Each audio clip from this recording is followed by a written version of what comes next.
The Indianapolis Colts gave an embarrassing and undisciplined effort against the Detroit Lions to fall to 5-7.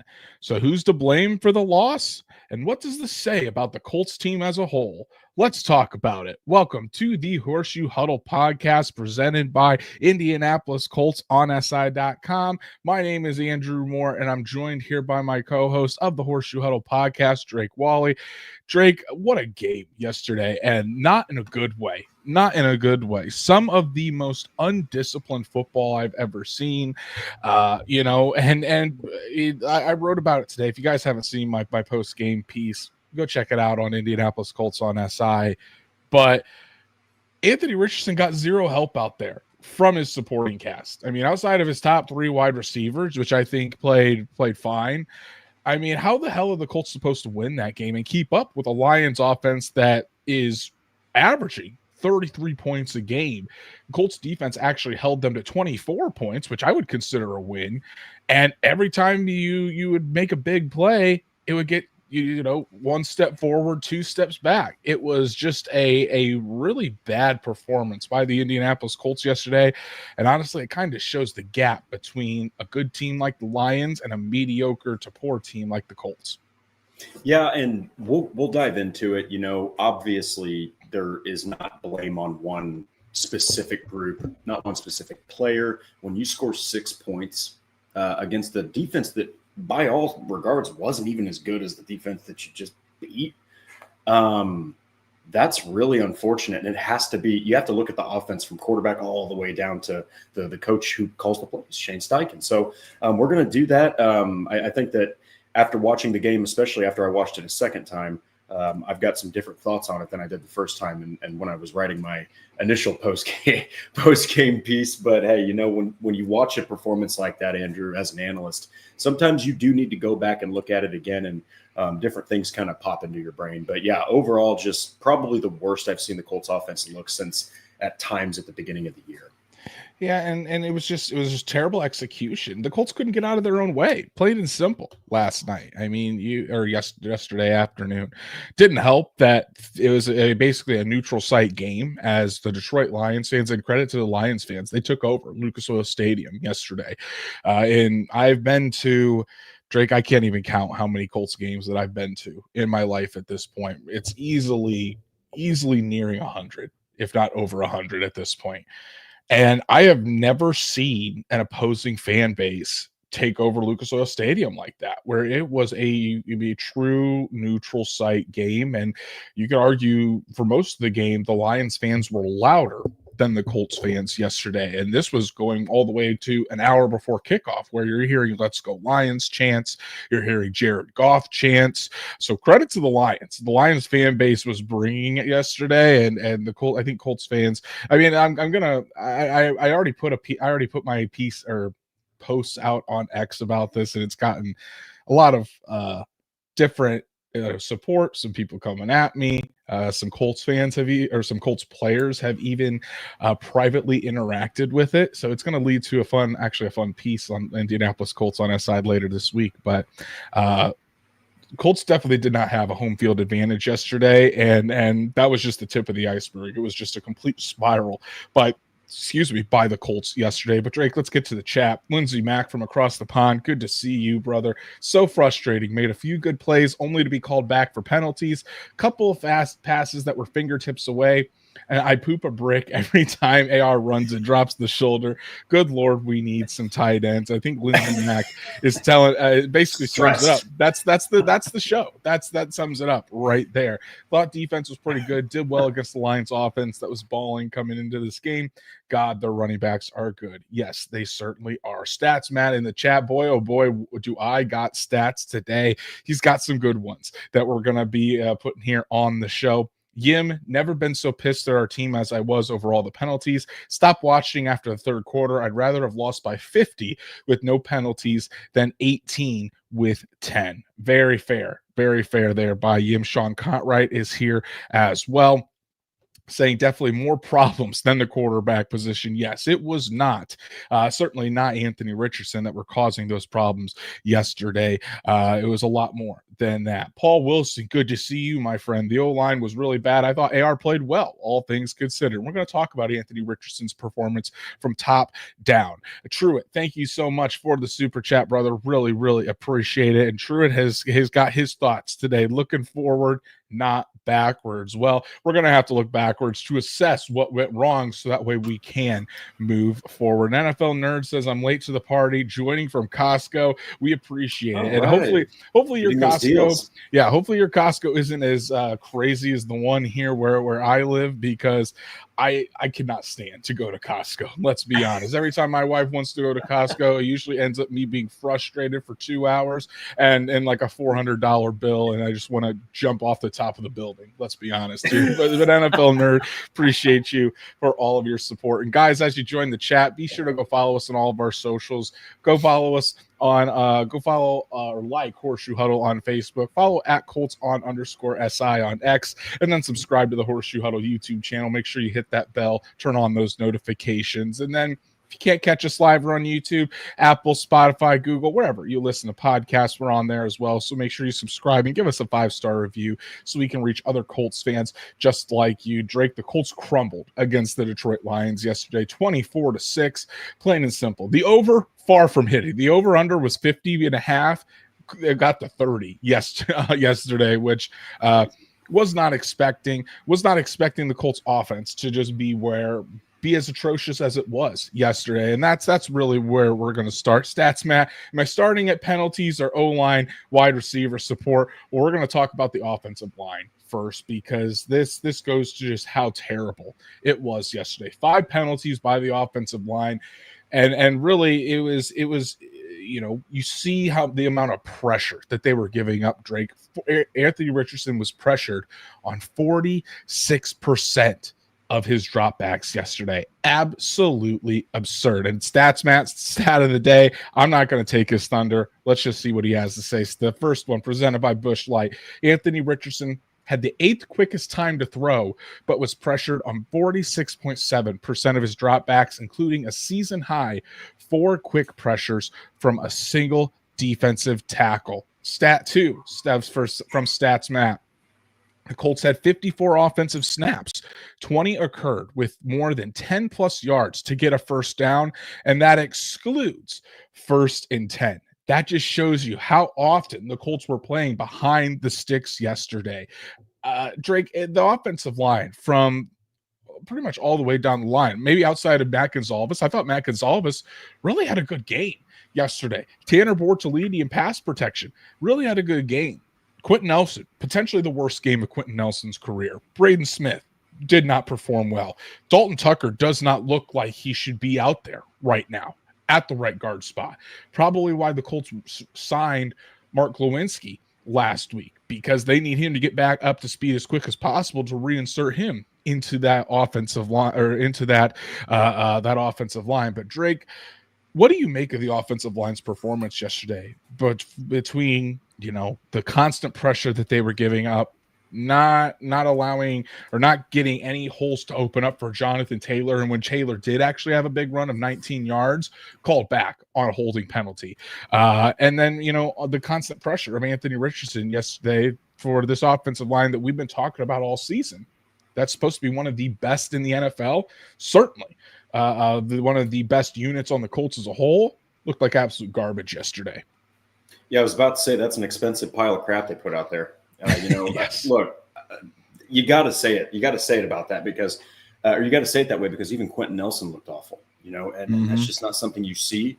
And something that I gained from watching the game again was just how I knew that he got dominated, but just how often Dalton Tucker, looked every bit as like an undrafted free agent, and Aleem McNeil deserves props because, as the broadcast said, he was eating Dalton Tucker's lunch the entire freaking game.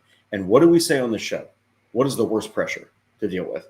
Internal pressure, right there between at the gut. right on those interior gaps.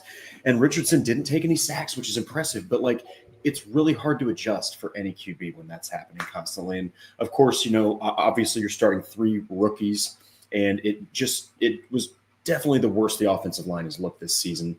I'm really intrigued to see what's going to happen with right guard, because you also elevated, I can't remember his name, they elevated someone else from the practice squad who's also a guard, also an offensive lineman, up to the active roster not long ago. So it's like they're taking this serious, and I wouldn't be surprised. I mean, if Dalton Tucker starts not being able to show any progression during this week of practice, who knows, he might actually get put back on the bench.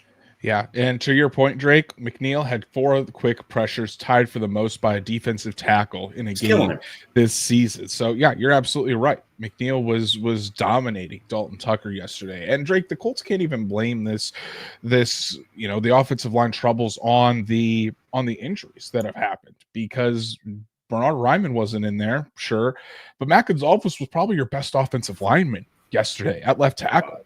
Ryan Kelly wasn't in there. Tanner Bortolini, I thought, was probably your second best offensive lineman in there. I don't know what the Pro Football Focus grades say, but it wouldn't surprise me if you look at those and it shows Gonzalez 1, Bortolini 2 in terms of offensive linemen. Quentin Nelson, your All-Pro, was the biggest was I would say probably the second biggest problem. Then Dalton Tucker was the biggest problem. So looking at those two, it was bad. It was really bad. And Quentin Nelson had 3 penalties yesterday. 3 of the 8 offensive penalties were on Quentin Nelson: a hands to the face, an illegal man downfield, and then a false start. Got to clean those up, and I'm sure Quentin was really beating himself up over that, but it's not good enough, Drake. It's just not good enough. We're 12 weeks into the season now, and these are little penalties and mistakes that shouldn't be happening 3/4 of the way through the season. It's really I don't even know what the right word for it is. It's inexcusable, I think, is probably the right word for it, because I don't think that I mean, good this goes back to the difference between really good teams and bad teams, because you look at that Lions offensive line yesterday, dominant Absolutely. On the offensive line. That's what the Colts have been striving to get to. Dominant on that offensive line, moving the pile, allowing that running game to go. The Colts didn't do any of that yesterday, and for a unit that we would consider to be one of the strongest on the Colts, it was very, very eye-opening. Paul Wilson with the $5 super chat. Thank you so much for all of your support, Paul. Really, really do appreciate it. And Paul asked, do you guys think the players or the coaches are more to blame? I honestly can't figure out who to blame anymore, and that's a really good question, Paul, because I do think it's again, unfortunately, I feel like it's the cop-out answer of both, because coaches, I do think that this falls on the coaches in terms of you need to have those guys ready to play. You need to have them be disciplined, prepared. That goes on the coaches. At the same time, the players have to go out there and execute. They do have to go out there and execute, and it simply wasn't good enough execution. Certainly by Dalton Tucker yesterday, by Quentin Nelson, and by the tight ends, which we haven't even talked about. But don't worry, we're not going to forget about you, Mr. Drew Ogletree and Kylan Granson. But Drake, what do you think? Do you think it's the players or the coaches more to blame, or are you going to take the cop out like me and say that it was both? It's really difficult to say if you're going to go with one over the other. But I would say that if we're talking about just from pure performance, you might look at the offensive line, because there's, guys like Quentin Nelson, you got to, as a veteran on the offensive line, you do have to try to have these rookies ready. A guy like Braden Smith also didn't play well. I mean, Quentin Nelson's the best offensive lineman, and he looked, as bad as he's looked all season, and he hasn't really looked bad. But I agree with Andrew. It sucks to say this as an answer to such a fantastic question, Paul, but it really does lie with both, because, just as I said that, Tony Sparano Jr., it's on him to have them ready for Detroit. Okay, so it's definitely both, but it's very discouraging to see how bad the offensive line played against a defense that didn't even have its best defensive player. Yeah, Yeah, Paul, I think I don't want to give you a cop-out answer. I would probably say it's on the players, but the coaches have a lot to blame to do because Sure. they got to get those guys ready to go and ready to produce and play well. So I would say maybe 55-45 coaches and players, but everyone is at fault here. Great question, Paul. Really do appreciate it. It's Stats Matt coming in clutch. The PFF order was Gonzalez, Bortolini, Smith, Tucker, and Nelson. Only the top two were the ones that were over 60. Doesn't surprise me there. So offensive line, got to clean it up if you even want a chance to win games like this, Drake, because the Colts have invested so much into their offensive line, and for them to just absolutely lay an egg like this against the best team in the NFL, you can't do that and expect to come close to winning. And the Colts didn't come close to winning yesterday at all. Yeah, and specifically to the offensive line, talking about that, per PFF, this is actually their third worst performance outside of the Pittsburgh game, which, they pressured Joe Flacco all game, right? But they also, it's then the worst one's the Buffalo game. So, you're putting that in some pretty bad company. But when you have a quarterback that's already been struggling with accuracy, who's coming off of a pretty good performance by all things considered, actually a really good performance against the Jets, it was on the offensive line to kind of help him out, and Detroit took over.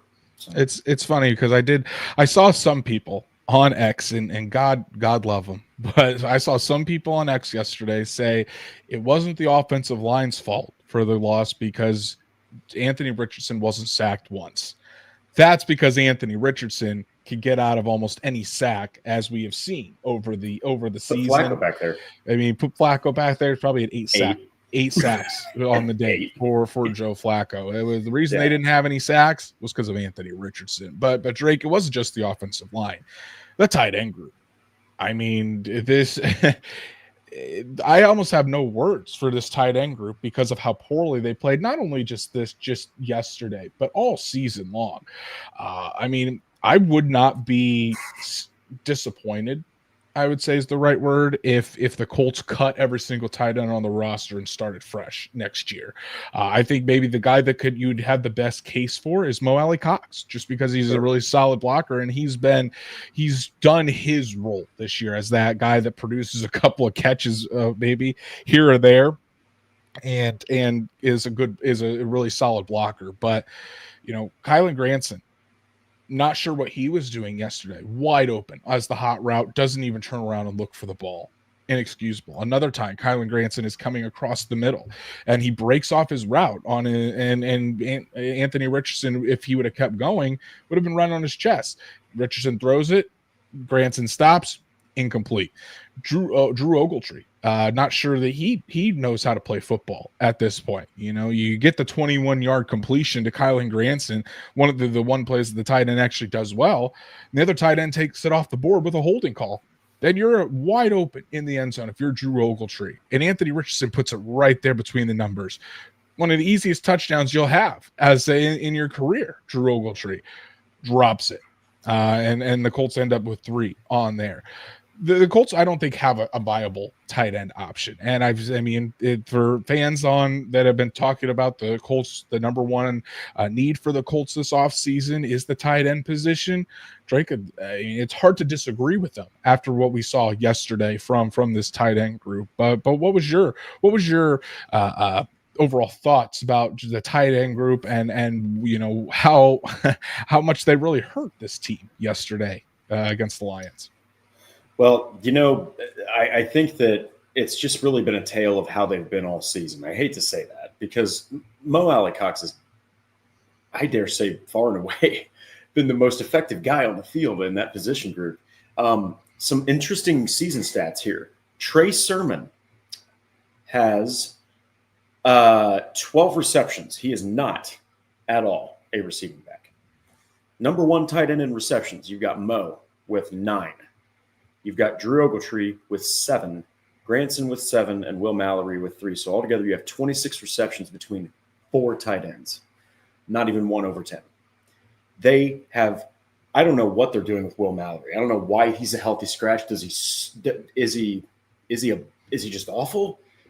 Is he not able to be used? Does he have some kind of lingering injury no one knows about? I don't know what. He's your best, probably pure pass catching tight end. Definitely the fastest. Mm-hmm. Really, it should be Kylan Granson. Granson cannot figure out anything this season. I don't know what is going on. He doesn't look like he's even in sync with Anthony Richardson. He was Anthony Richardson's go-to guy at the tight end position last year at times. So I just don't understand this group. And I absolutely think that you need maybe even in the first round, you need to take a tight end in this upcoming draft. You just have to. Or you need to do something in free agency, because guess what, people? It looks like Jelani Woods ain't it.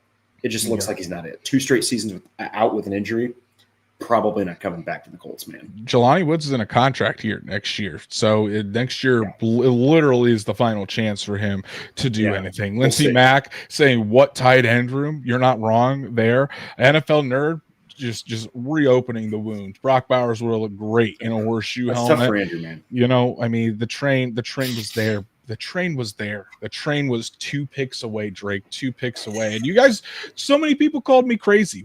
I literally have receipts of people tweeting at me last year saying, why would the Colts take a tight end in the first round? The Colts have so many tight ends already. What is happening on the field right now?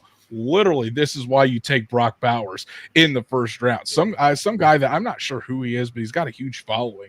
I was just looking about it the other day. He's got like 1 million followers or something. He was one of the ones that tweeted at me, and it's like, well, buddy, look what happened on the field there. Stats Matt saying Andrew's Malachi Starks train is going to come into a head-on collision with the Warren train.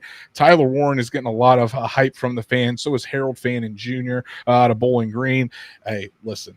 Don't forget about Colston Loveland, who's probably potentially the best tight end in this class. I might be the only one on that train, but the Colston Loveland train is starting to heat up. You guys might be seeing me talk more about him, but yeah, Drake. I mean, let's get back to the game.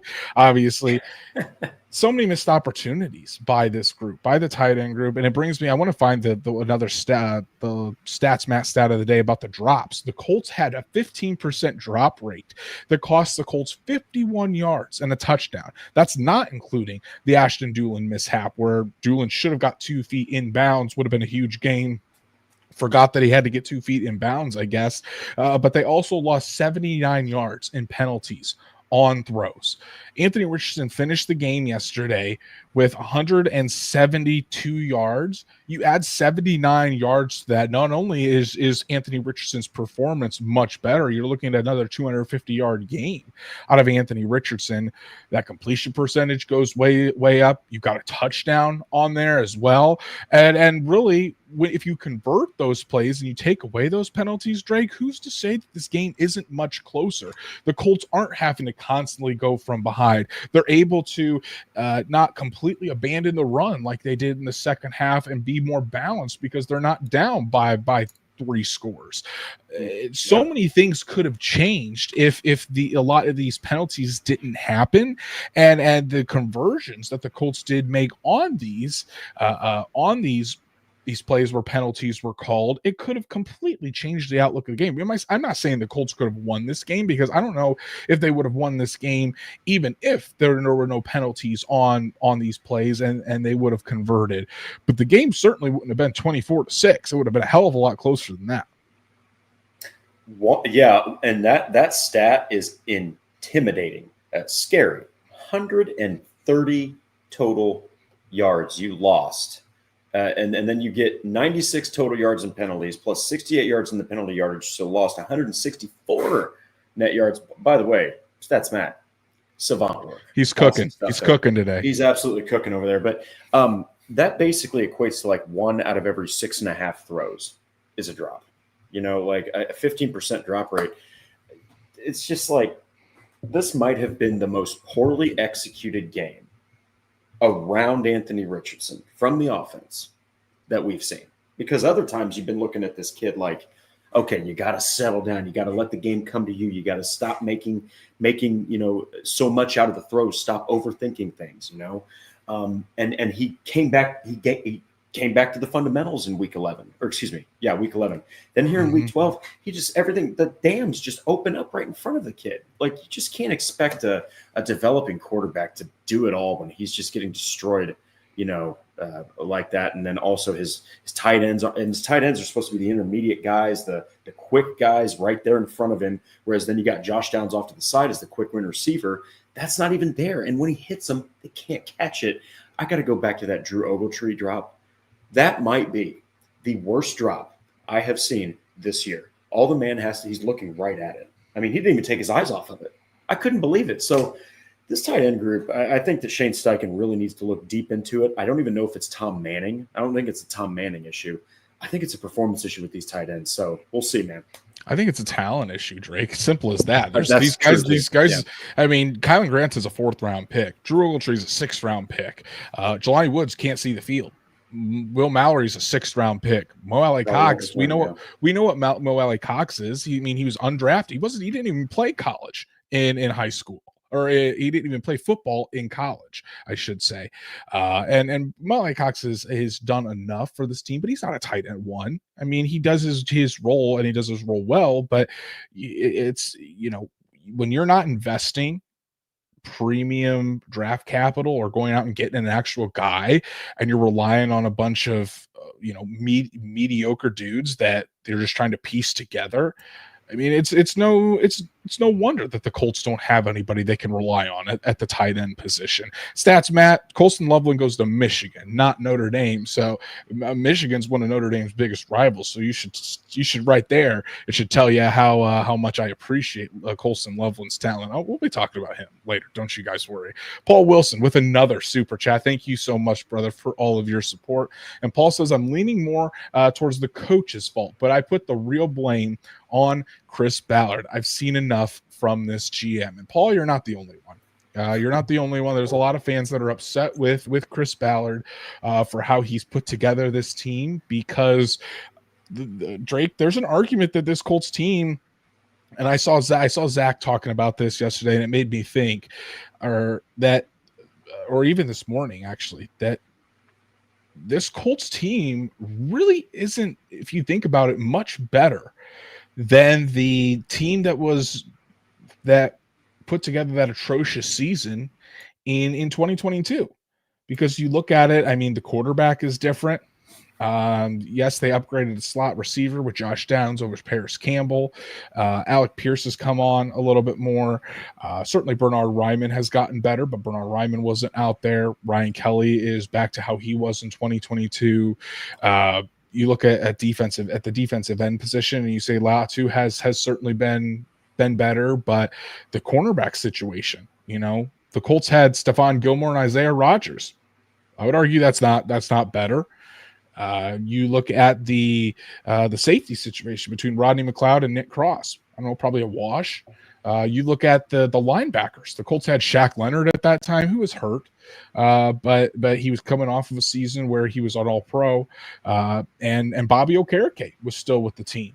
Who's in EJ Speed has kind of replaced Bobby Okereke, and I think we all know Bobby Okereke is a much better player than EJ Speed is. So, Drake, it's kind of a fair argument that the Colts really haven't gotten much better in 2 years. And that can't happen. That just can't happen. And Chris Ballard certainly is one of the main ones to blame for that. But it's easy to see why Colts fans are frustrated at the same mediocrity over and over again. And I'm not talking about just yesterday's game, but yesterday's game really showed just how big of a gap there is between the Colts competing with the top teams in the NFL, like the Lions, like the Kansas City Chiefs. We saw it against the Buffalo Bills.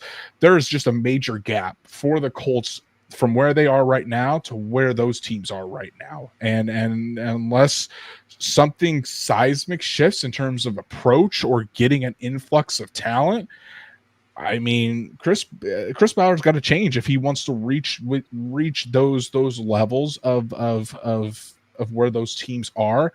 And if he doesn't, we're going to get the same 9-8 team over and over again.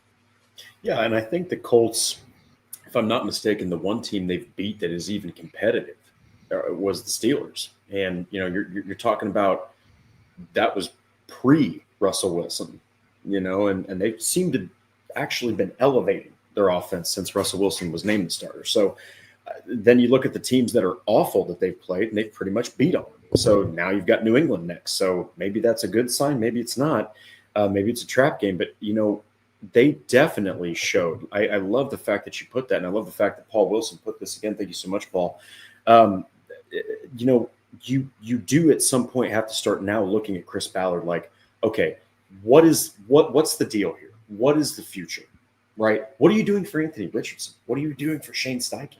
Like, not selecting a tight end, not having a clear-cut guy, especially when your clear-cut guy can't even see the field, and you're probably not going to keep him after next year, okay? Unless he has an absolutely ridiculous resurgent season. You know, that's definitely a piece of the roster malpractice. I think that you've put a lot of it into the offensive line. Obviously, Pierce is having a great season for what he is as a receiver, which is an elite vertical threat. Okay, Josh Downs is having a great season. Michael Pittman's trying with his back injury, but there's really not much behind those three, you know, and the depth is really lacking, I think. But like you mentioned with the defense, there's just been some plug and plays there almost. It's really interesting, especially I love the Rodney McLeod. I think it was Rodney McLeod, Julian Blackmon, and now Julian Blackmon, Nick Cross.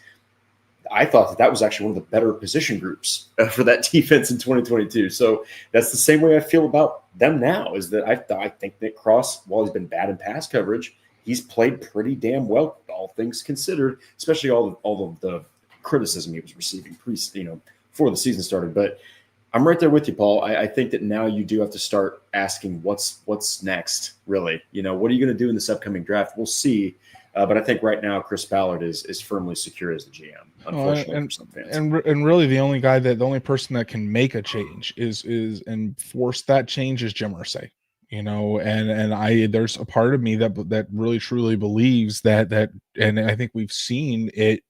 You know, the proof is in the pudding that Jim Irsay likes the approach, likes the strategy that Chris Ballard goes with to build this team. But it hasn't been good enough. You can't rely on a generational quarterback to will this team to victory every single Sunday. The Colts, as of right now, they don't have a generational quarterback. They've got a developmental quarterback.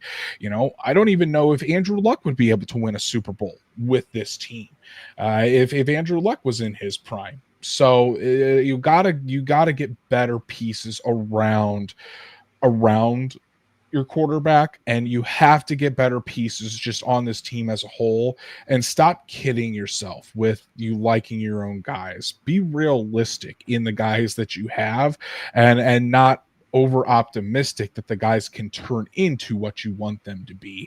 I think that's been one of the biggest downfalls of Chris Ballard is too much faith in what he has on the roster, and not enough being 100% honest with himself. And that's where the biggest shortcomings have come from. So Paul, really good comment and question there, brother. Really do appreciate the super chat today, guys, as always. Yeah. But let's talk about Anthony Richardson. We talked about it all went wrong, and I know that there's a lot of fans out there, a lot of people pushing narratives. Michael Strahan apparently doesn't ever watch the Colts, even though he's paid to watch these games and analyze football. But hey, I mean, whatever it is with Michael Strahan, he's just an absolute fraud. But I mean, you look at Anthony Richardson yesterday, Drake, 11 for 28. That ends up being a 39% completion percentage. Objectively, not great. That's not good. 172 yards, 0 touchdowns, interceptions, added 61 yards on the ground. And I feel like a broken record here, Drake, but the box score doesn't tell the whole story. And that's not me just defending Anthony Richardson to push a narrative. If you actually watched that game yesterday and said that Anthony Richardson was the problem, you don't know football. You don't know football. Anthony Richardson was on target for most of his throws yesterday. Did he have some throws that were inaccurate at times? Sure. He missed the one to Josh Downs, and Josh Downs was cutting out to the left. He missed Alec Pierce on that deep ball that would have been a walk-in touchdown. But if you look at that replay, there's zero room to step into the throw because Dalton Tucker is being pushed into him when he does throw it. He misses Pierce by, mere inches on that one. But altogether, Drake, I thought Anthony Richardson had a good game because, again, as we're looking at stats, Matt, and his stats yesterday talking about just how much was taken away from Anthony Richardson yesterday. Again, the Colts lost 96 total yards in penalties plus 68 yards in the penalty yardage, so a loss of 164 net yards. The 69 yards in penalties on throws. There's 79, excuse me, that you can add to Anthony Richardson's total there. And then finally, the final stats of the day, at least for the offensive side of the football, Anthony Richardson had the 5th highest passing grade by Pro Football Focus in Week 12 out of all quarterbacks. So the proof is in the pudding there again, Drake. That's my phrase for today. Proof is in the pudding. Anthony Richardson did not play poorly yesterday. Certainly in the second half, he was pressing, and honestly, it looked in that fourth quarter like a lot of the Colts had just given up at that point. Anthony Richardson was trying his best, but he was forcing things. He was trying to push the ball downfield and put it in the spots where he was just trying to make desperation throws. But again, and I think I'm not going to step on Matt's toes, but he wants to put in his research that he looked at all the throws from yesterday about Anthony Richardson. He can, but I know that at least 4 or 5 of those that are cutting down on that completion percentage were throwaways. He was on target to Michael Pittman all day long. He found Josh Downs. He had Alec Pierce deep. He had Ashton Doolin deep. That should have been a catch as well. Should have had a touchdown to Drew Ogletree. Again, if you think that Anthony Richardson was the problem yesterday, you're either pushing the narrative, you weren't paying attention, or you don't know ball. So I thought Anthony Richardson played fine yesterday, but it was actually his supporting cast that failed him, not the other way around. Yeah, so that's something that I'm glad that you mentioned that, because back to what I said at the very beginning of the episode, he was a faller in my risers and fallers piece, and it was more because of just him being the byproduct of just an absolutely dreadful offensive performance around him. But one thing I would take back in this article is Richardson is only 22 and has a small handful of NFL starts, but the excuses for such a brutal projection of accuracy are harder to find. So after watching the game a second time, I was wrong in that regard. They're not harder to find.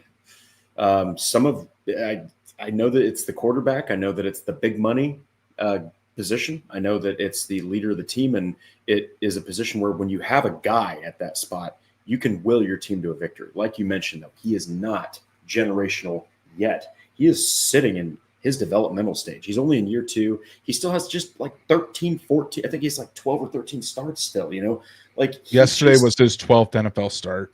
That's just, to have, I guess to make this quick, the offensive line just was a broken dam. Just a broken dam, especially on the inside, and it seemed to almost go from the inside out. It also destroyed Jonathan Taylor's chances. I know that he can also play better, and so can Richardson. 11 for 20 is disgusting. But, this was a really rare game where I had to go back and look at the tape a second time. And I said to myself, my goodness, this is a game where even though he had 17 incompletions, so like you mentioned, so many throwaways, so many miscues, penalties, drops in front of the end zone, for God's sakes, with no one around you. This might have been one of the weirdest performances I've ever seen from an offense where the quarterback, even though that is an awful stat line, I don't really know how much you can blame him outside of a couple throws, man. Right. Yeah. And the thing is, too, again, we're not making excuses for him, but I think context matters here. Matt says he had 5 throwaways if you count the intentional grounding, and a 6th if you count the one he was late to the check down. Doolin, Granson had 2 drops or 2 issues. Ogletree and A.D. Mitchell had a non-quarterback incompletion, and then the flea flicker, which Jonathan Taylor basically just rolled back to Anthony Richardson. I don't know what the hell that was all about. That flea flicker pass was tipped by a great play by Jack Campbell, which I think if it wasn't tipped, Anthony Richardson still makes that completion. And I consider like 4 to 5 inaccurate passes, and a couple were with good defense. So I thought he looked much better yesterday. I mean, again, he didn't have what the hell. Let's get this spam out of the chat here. But he didn't have and I think Paul put it well up here. Let me find Paul's comment. He wasn't great yesterday, but he was good. He was good, not great. But he did, I thought he did his job yesterday. It wasn't anything spectacular, no. But I also don't think he was the main catalyst for the loss. It's hard to do that when you have an offensive line that's causing penalties. When you actually do make good plays, they're bringing the ball back, or they're not protecting well. When your wide receivers are consistently, or your targets are consistently dropping the ball. I don't want to put it on all the wide receivers, because I thought his top 3 guys were actually pretty good yesterday. But again, this is why football is the ultimate team game. And when you're having that ultimate team game and most of the team on your side of the ball is failing you, it's hard to really do anything. Mike, thank you so much for all this support with the $5 super chat. Really do appreciate it.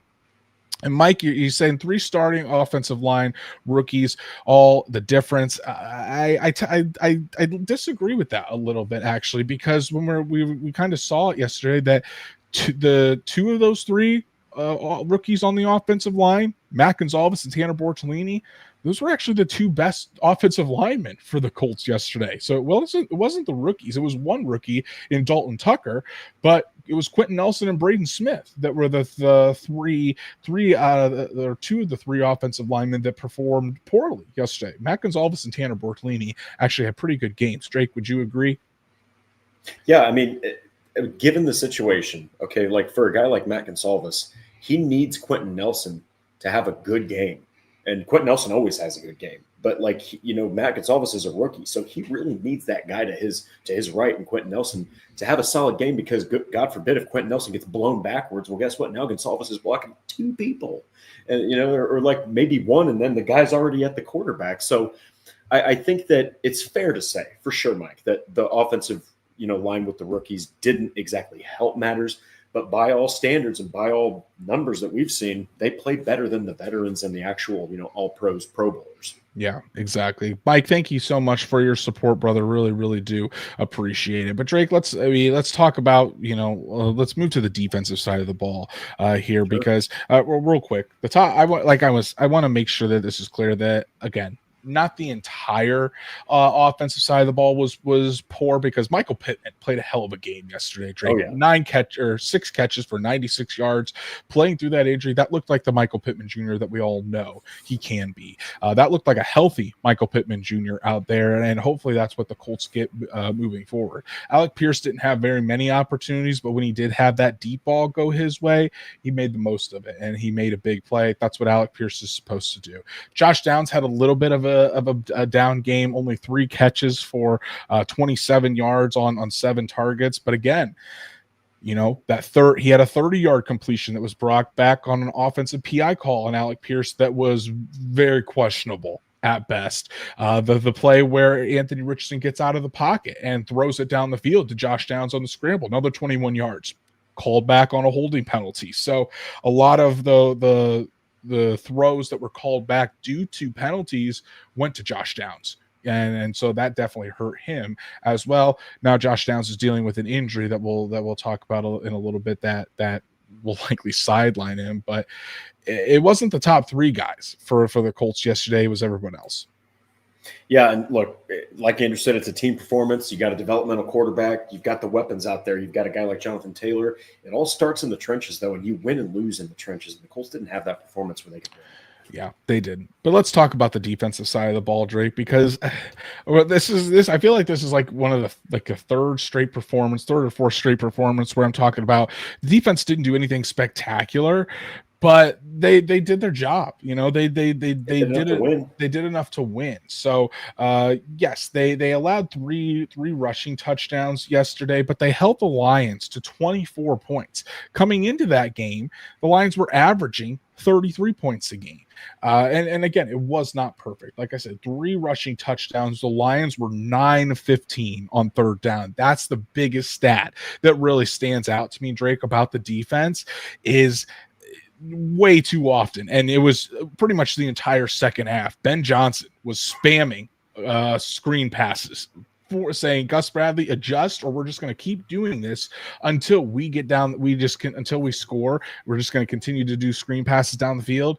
Colts never adjusted. It was screen pass after screen pass after screen pass, and it was very nerve-wracking to see the lack of adjustment to that. But unfortunately, that's kind of what we've become used to with this defense under Gus Bradley.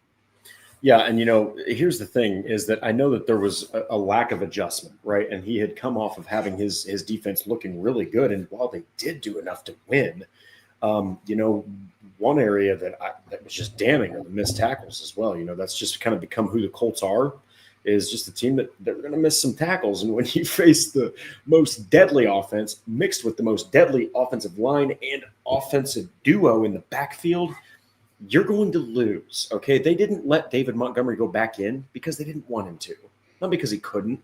Okay, they just let Jahmyr Gibbs have over 20 carries and dominate Indianapolis for 2 touchdowns on the ground. But yeah, I think that also, Andrew, when you have your team out there for 37 minutes, here we go again, the defense is out there for so much of the contest, man. In the fourth quarter especially, you are gassed. You can only do this for so long. The offensive line of the Detroit Lions, they're just going to keep hitting you and hitting you and hitting you. And those chunk gains are going to keep coming. I just think that the time of possession, it's just got to change because you can't keep your defense out there that long. Even the best defenses in the NFL, they're going to falter at some point. Yeah, I do agree. Stats, Matt, the 6th stat of the day. He's got a lot of them today, folks, but they're all really good ones. The Colts defense played zone on 39 out of 40 dropbacks, the highest rate of a game all seasons. And the Lions specifically had success over the middle of the field, 15 out of 16 for 185 yards. When you have a quarterback like Jared Goff, who's very good at deciphering and finding the holes in a zone, especially when he's kept clean, and the Colts did get some pressure on Jared Goff yesterday. He made plays outside of structure there when he was pressured, but to make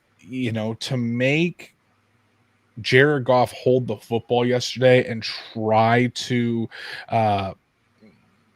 try to figure out where to go and make it tougher on those wide receivers. The Colts just didn't do that yesterday. It was all zone defense. It was very easy for Jared Goff to find the holes in the zone. And again, with those screen passes over and over again, it was just too easy for this Lions defense. Yes, it was only 24 points that they gave up. And I do think that it was still enough to win, but I would say barely. It wasn't anything to write home about for this Colts defense.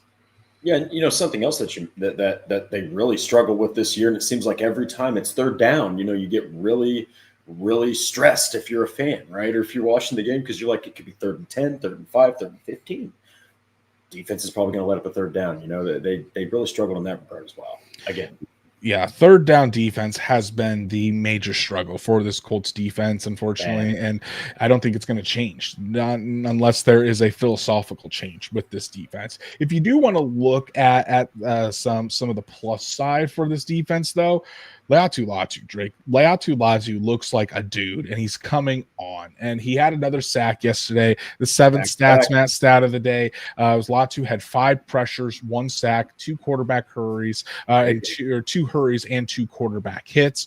Really good game from Latu. So, I mean, and just in terms of Latu in particular, what have you seen throughout the year from him that just, I mean, it seems like to me, he's been just continually getting better. And as we've reached the second half of the season, you've really started to see things click for him, where he's been consistently getting pressure all year long, but now it's almost like he's figured out how to finish those plays better. And now back-to-back games with sacks, he's getting that momentum, and this is kind of the type of dominant edge rusher that the Colts have been envisioning Latu could be.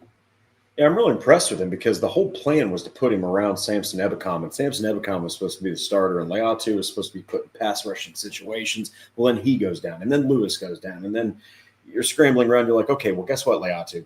You get to start and play way more snaps than we envisioned. I think he struggled at first because it wasn't what was supposed to happen. But credit to him because this dude it's the tattoo. It's the full arm tattoo. That's what's giving him the superpower. I'm just kidding. He is starting to look like a legitimate 15th overall pick. Good for him. And I mean, if he can continue this kind of momentum, I think he could finish with a pretty decent rookie year, man. And he's been getting more and more playing time, which I think certainly helps him as well. And then don't want to forget this, Sean Contright, thank you. also had that forced fumble yesterday. So really good showing by Leatu Latu. DeForest Buckner with a sack, Zaire Franklin with the sack. Zaire Franklin continuing to rack up the tackles. He had 13 tackles yesterday, broke the franchise record for a number of games with 10 plus tackles, broke Shaq Leonard's record on that. But Nick Cross, another game, solid 14 tackles, 2 tackles for loss for Nick Cross. So again, the usual suspects stood out yesterday, but it's, again, I think if that's what you're settling for as a defense, though, it's like, okay, they did an okay job.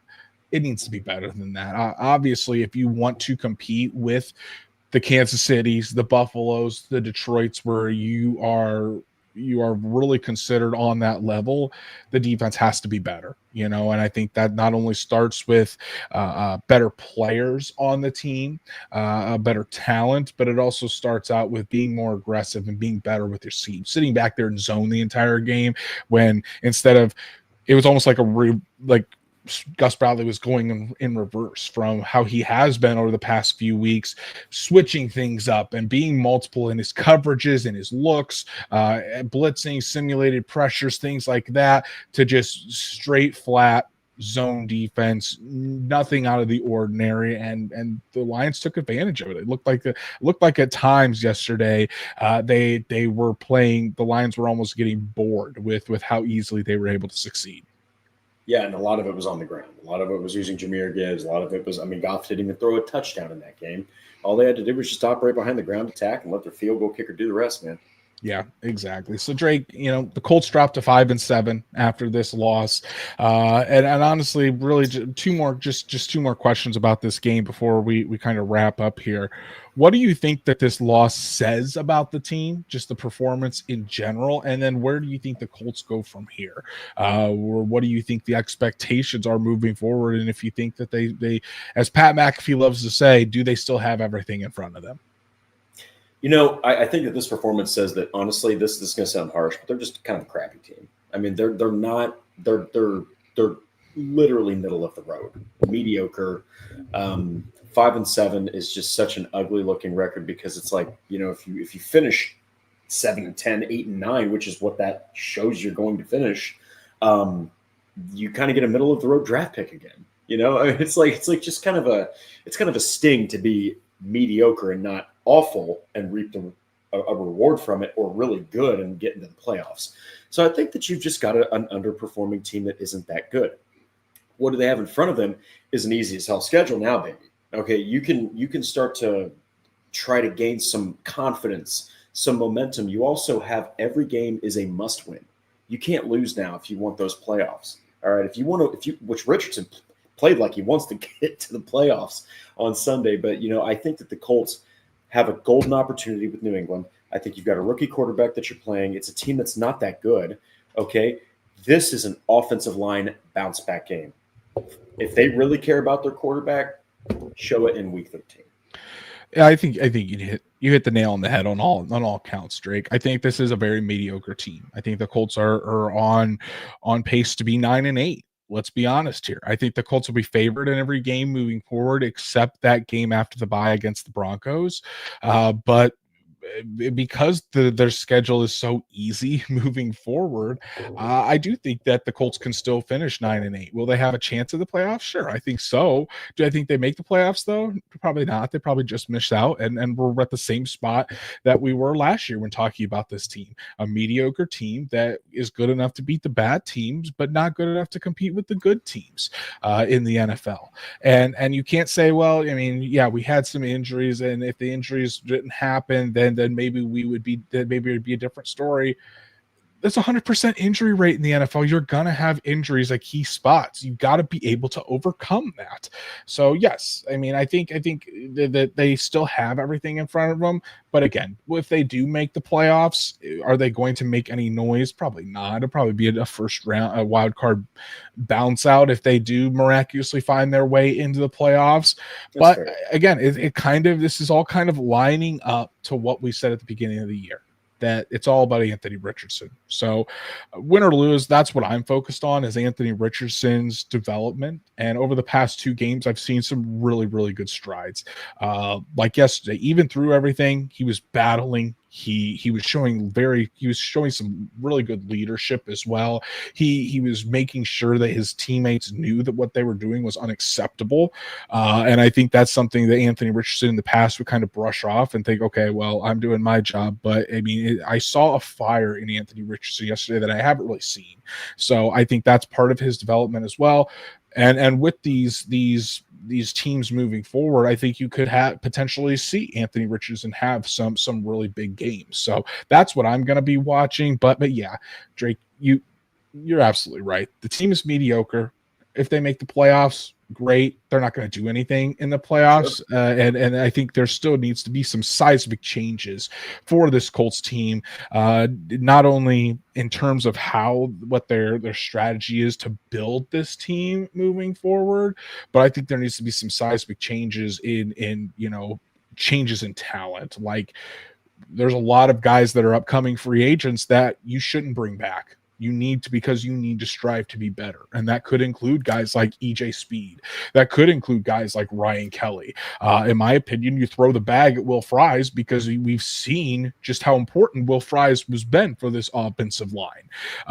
But it looks like you have a potential starter at center in Tanner Bortolini. Matt Gonsalves, again, we said could be that right tackle. We'll see. Or is he going to be the future right tackle for the Colts because of how Braden Smith continues to be hurt and continues to have poor performance. So, and then on the defensive side, get some playmakers in the back end. Jalen Jones looks good, but Sam Womack looks like a backup. Can't rely on Juju Brents. Get a number 1 corner in there. Get a better coverage linebacker in there because both Zaire Franklin and EJ Speed not great in coverage.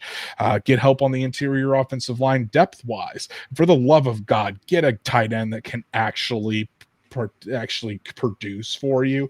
My God. So this Colts team has a lot of work to do in the offseason. I know we're only in week 12, but they got a lot of work to do in a lot of different areas. So before we move on to our final stuff, I do want to get some opinions from you guys in the chat. Stats Matt says the performance tells me they're too inconsistent, and some of that is from guys who have paid. Shows you can't rely on all offensive line depth to be rookies, and shows your tight end room should be sent to the moon. Love it. Absolutely love it. Paul Wilson, that sums it up for me. We're just a crappy team. We're also a crappy team who is too arrogant at GM to bring in real top flight free agents. Fair assessment there by Paul Wilson.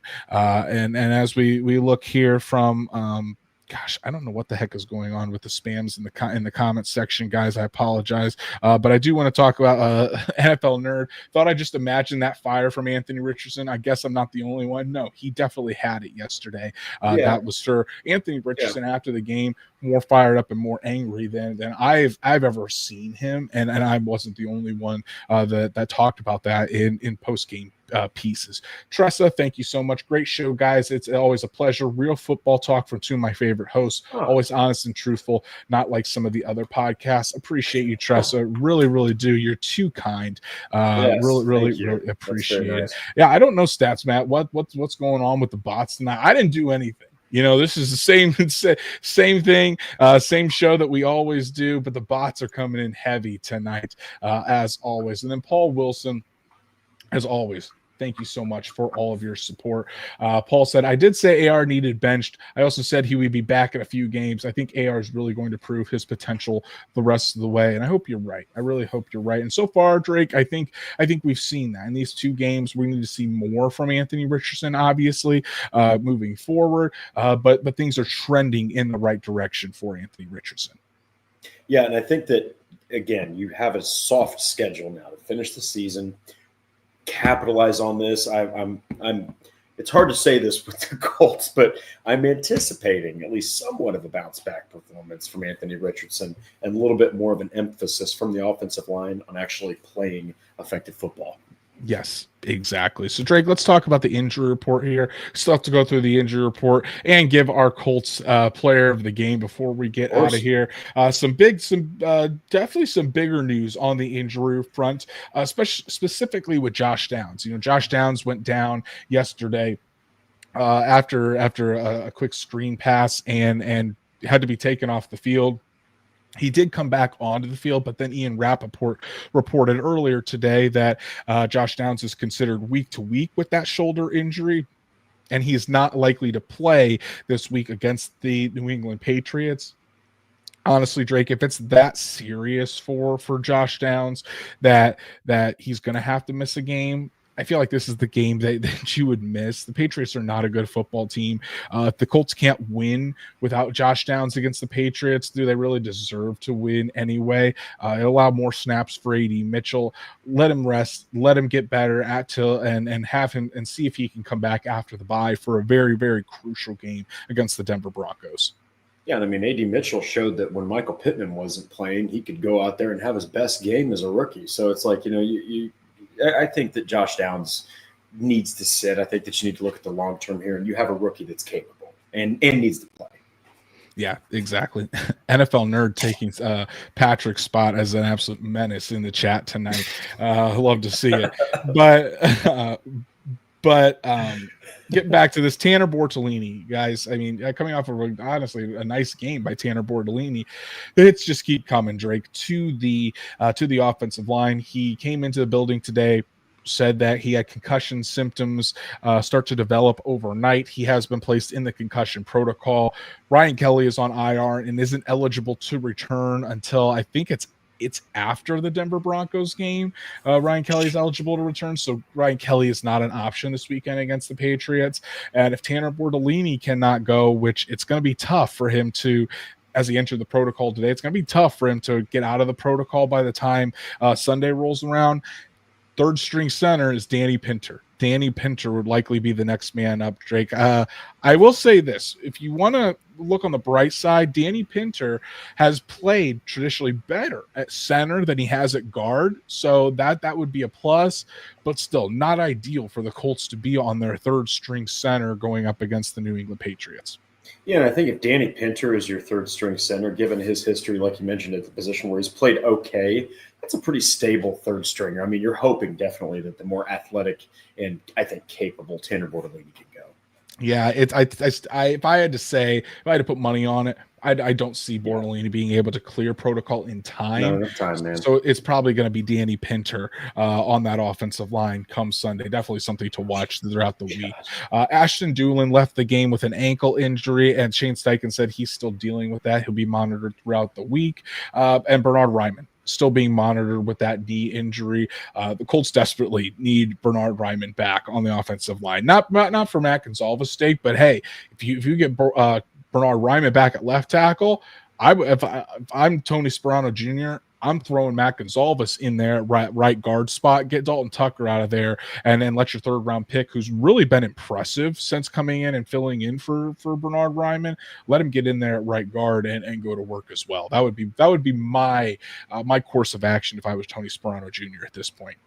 I absolutely love the switch because I think that Gonzalez will show you some stuff at guard. So. Mm-hmm. Yeah, exactly. But Drake, let's talk about some of the latest Colts news and rumors. First off, want to give a shout out to DeForest Buckner. DeForest Buckner was nominated by the Colts for the Art Rooney Sportsmanship Award for the fourth straight year. The award is for a player that exemplifies great sportsmanship on and off the field, respects the game, and plays the game the right way. I can't think of a more deserving player when giving that description than DeForest Buckner, Drake. Yeah, and true leader, amazing person, amazing teammate, locker room guy. The thing is, though, it's what he does in the community. It's what he does outside of football that really makes him an amazing person as well. But, yeah, he's definitely a pillar of the Colts franchise, to say the least. Yes, for sure. Really, really happy for DeForest Buckner for that honor. Some practice squad moves. The Colts did re-sign cornerback Trey Flowers to the practice squad and defensive end Darrell Nchami, I think is how you pronounce that. Not exactly sure. But then the Colts released Sebastian Gutierrez and the defensive end, Derek Flowers, from the practice squad.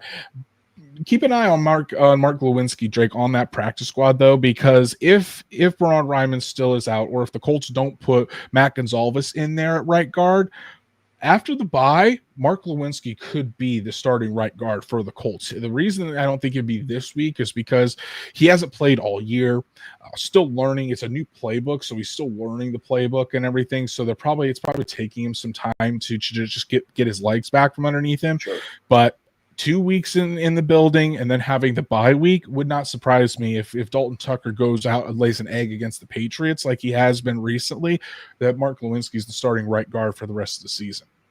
Yeah, I mean it's a new scheme, but I mean he had his best career success with the Colts. He also played with Quentin Nelson. He also played right next to Braden Smith, during those dominant seasons. So I think that would be a realistic turn to if you didn't take Gonsalves and put him over at right guard, and if Tucker falls apart against New England, yeah, I could absolutely see that happening. Yeah, exactly. All right, so let's move on to our final segment of the day. You guys know Colts player of the game, Drake. I think there's a couple different options that you could use for this one on either side of the ball. I'm interested to see who you're going to pick. Who's your Colts player of the game against the Lions? I'm going to give it to Michael Pittman Jr., man. I think that he showed that dog in him that he always has. I think that the back felt good. I think you saw a healthy Michael Pittman out there. It was nice to see in an otherwise really rocky performance. He was one of those silver linings. So I'll give it to Pitt. Honestly, that's where I'm going with too. I was going with Michael Pittman Jr. 6 catches, 96 yards, and really it's because Pittman's looking like the player that we all expect out of him, and he's gutting through it. Came out of the game for a shoulder injury, I think it was. I think at his stats, Matt says in the chat, basically he probably had to go back in the locker room, get a Toradol shot just to finish the game. Comes out and he's still mowing dudes over after the catch. Michael Pittman, tough as nails. Easily the toughest guy on the team. Him and DeForest Buckner and Quentin Nelson. Those are your 3 toughest guys, but Michael Pittman is my player of the game as well. Paul Wilson says Latu is my player of the game, close second to Pittman. Stats Matt, he meant player of the game. He says Latu on defense, Pittman on offense. Pittman literally had to get what I assume was a Toradol shot to finish the game, and he was the only consistent weapon for Anthony Richardson. Sean Contright says Latu. So of course you can mow dudes over when you can't feel anything. It's a good point, Stats Matt. But hey, he was feeling good after that. Yeah, definitely want to give Latu his flowers. Really, the top defender yesterday easily was in the backfield and was really the only one that was consistently pressuring Jared Goff all day long, and him and DeForest Buckner. Oh, obviously Buckner was back there too, but very encouraging sign to see Latu really coming on the second half of the year, Drake. Yeah, and I think it's nice because at the first part of the year, obviously, he was struggling just a little bit with getting acclimated to so many snaps. But like you said, he's really showing that first-round pedigree now. So. Yeah, he is. So tough loss to the Detroit Lions, Drake. One of those games where the Colts need to look at the tape, really need to study where they went wrong, and then immediately burn the tape and focus on the New England Patriots. Can't drop this game against the Patriots. Have to win this one, get to 6-7 before the bye, rest up, and then get ready for the stretch run. But I think more than anything, this game was just I think I've mentioned it multiple times tonight, but it was just a really an indication of where this team currently stands. They're a team that can beat the bad teams, but they're not in the same category as the good teams and the teams that can compete. And I'm really hoping for the Colts' sake that this game was this game against the Lions, the game against the Buffalo Bills was very eye-opening for Chris Ballard and this entire front office. If I had to put money on it, do I think it would be? And do I think it was? And that there's going to be a massive shift in how they approach things? Probably not. But if you're a Colts fan, you're hoping that it's finally sinking in that this Colts team needs a lot of work in order to get where they want to be and compete for championships year in and year out. Yeah, now there's no more excuses. You have a very easy schedule to finish this season. You got to try to get as many of these last 5 games as you can. Yeah, exactly. So that's our show for tonight, guys. Really, really appreciate everybody tuning in to talk Colts football with us on a somber Monday after a loss to the Detroit Lions. I want to give a shout out to our super chats, Truett, Paul Wilson, and Mike. Thank you all so much. Also, guys, give a shout out to Stats Matt. Stats Matt killed it tonight with those stats. Was really providing the insight. That's why we call him the third host of this show. Stats Matt doesn't receive a dime for it. I mean, he receives. He's one of my good friends. I will say that. So I owe him like an entire case of Busch Light peach. Yeah, there we go. I do need to get together with Stats Matt for a night of just drinking beers and talking Colts football. It sounds like a hell of an evening, but really, everyone. Appreciate you guys. Give Stats Matt some love in the chat. Give Stats Matt some love on X as well. Good follow. But really, shout out to all of you guys that come and support Drake and I every single episode. And I'm sure all of you guys have done so already, but if you haven't, please be sure to go follow us on all of our socials. Make sure you hit the bell on YouTube, like the videos, share it with your friends. We're trying to build this community here for the Horseshoe Huddle podcast. And then wherever you listen to your podcast, please subscribe, give us a 5-star review so we can reach other Colts fans just like you. Drake, we're way over time. We're at 1 hour and 10 minutes here, but tell the people what they need to go check out because you've got some great pieces out there on the site. Plenty of stuff, but the one that is the most recent for me are my risers and fallers. And while I don't agree with the sentence of my piece after watching the game a second time, I will say that I feel like it's a pretty strong one. So go check that one out. Thank you. Yeah, it was a good one. It really was a good one. And I wanted to say thank you from Paul Wilson as well. He says, and a great job from the chat. There are no angry jerks in this chat. You guys are all true Colts fans. Awesome. Agree 100%. Cool. Great show, fellas, including Stats Matt. So thank you so much, Paul Wilson. But yeah, check out Drake's pieces on horseshoehuddle.com, Indianapolis Colts on SI.com. Both those URLs will get you to where you need to go. And guys, the message remains true. Drake is still the hardest working man in Colts media.